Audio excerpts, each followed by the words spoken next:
Sa umpisa, kunyari may feelings ka. Tapos pag nakuha mo na yung gusto mo sa akin, tapos may hindi ka inaasahan na mangyari, out ka na doon. Mandumi na ako bigla.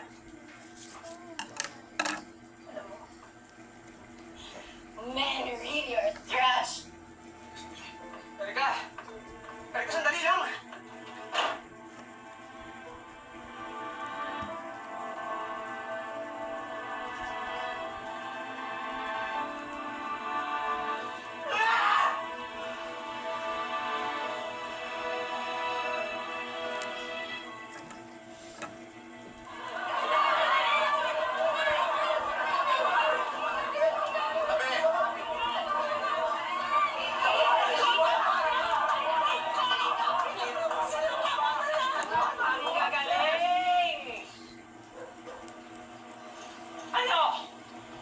Hindi na kayo nagbago? Bakit hindi nyo patapusin to? Magpatayan na kayo!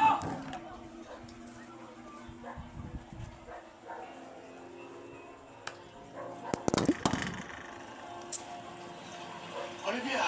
Anak! Magkagkabatid ka na! Papa, alam mo ba na kamuntik mamatay si Mama dahil sa anak mo si Ramon, sa apo mo si Tanggol, at yung babaeng yan, yung Marites na yan ako, Marites na Mama! Sama na! Tama na, Olivia! Tama na! Tama na!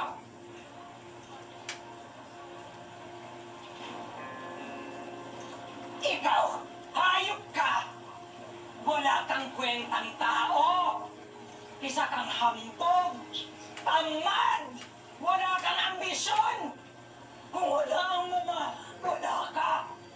Kung hindi sa pagsisikap ng mama, hindi ka mauupo sa pwesto. Kahit na isa sa inyo, walang uupo sa pwesto! Mana ka nga sa nanay mo. Ang ginawa ng nanay mo, ang panluloko sa akin, ang pagpatol kay Julio. Pareho kayong walang abilidad. Pareho kayong walang utak. Ginagamit niyo ang lalaki para pakinabangan ninyo. Ganon, ikaw! Ilang anak na ba sa labas ang meron ka? Ayop kang matanda ka! Pangawatan! Ate, tama na ha? I caused so much problems with our family. Mo kong pigilan! Please not try, please Huwag try mo to akong pigilan! Please! Huwag dito ha! Gusto mo? Ibuko ko lahat